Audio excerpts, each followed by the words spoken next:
Voici un gâteau choco-noisette comme on les aime, bien fondant, très chocolaté, avec une jolie tenue à la découpe. Et pourtant, derrière ce résultat, la recette est étonnamment courte.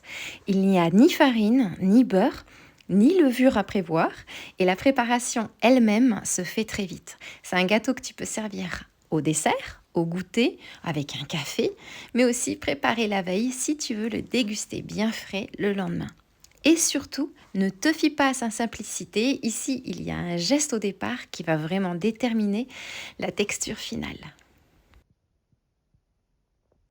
Je commence avec 4 gros œufs, je les casse dans un saladier et je les fouette pendant quelques minutes. Ce qu'il faut regarder, c'est le volume. Ils doivent devenir mousseux, beaucoup plus légers et triplés de volume.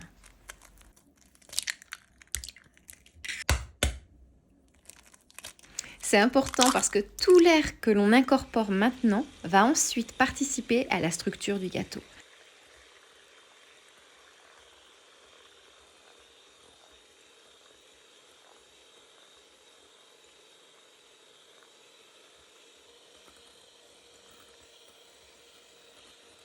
Une fois que j'ai cette texture, j'ajoute 350 g de pâte à tartiner chocolat noisette. Tu peux utiliser une pâte maison ou une bonne pâte à tartiner du commerce. Si elle est assez ferme, chauffe-la très légèrement avant de l'ajouter. On ne veut pas la rendre chaude, juste simplement plus souple. Je l'ajoute aux œufs et je mélange immédiatement. Il faut travailler assez franchement au départ pour que les deux préparations se rejoignent bien. Petit à petit, la couleur devient uniforme et on obtient cette pâte bien chocolatée.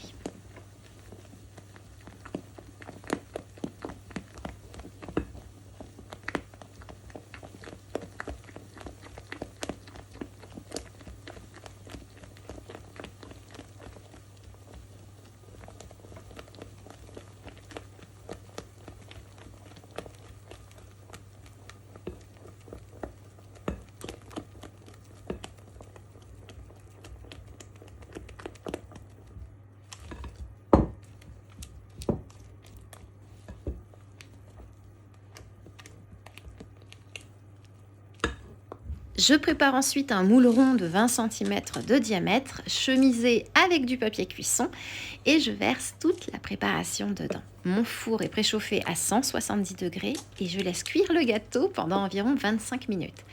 Et à mi-cuisson, jette simplement un œil au-dessus. S'il colore déjà suffisamment, couvre-le avec une feuille de papier cuisson. Comme ça, l'intérieur peut terminer sa cuisson sans que la surface ne brunisse trop. À la sortie du four, le gâteau est bien gonflé et en refroidissant, tu vas le voir redescendre légèrement, c'est tout à fait normal. Je le laisse tiédir et je le place au frigo pendant au moins 1 heure. Si je le prépare le soir, je le laisse simplement toute la nuit au frais.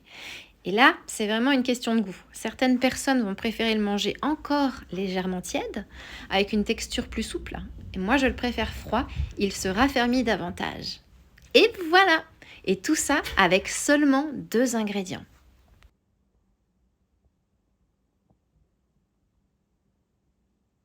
Je trouve que c'est justement là que la recette est assez bluffante, très peu de préparation, mais au final, tu poses quand même sur la table un vrai gâteau avec une belle texture. Et maintenant, moi, il ne me reste plus qu'à te souhaiter une délicieuse dégustation.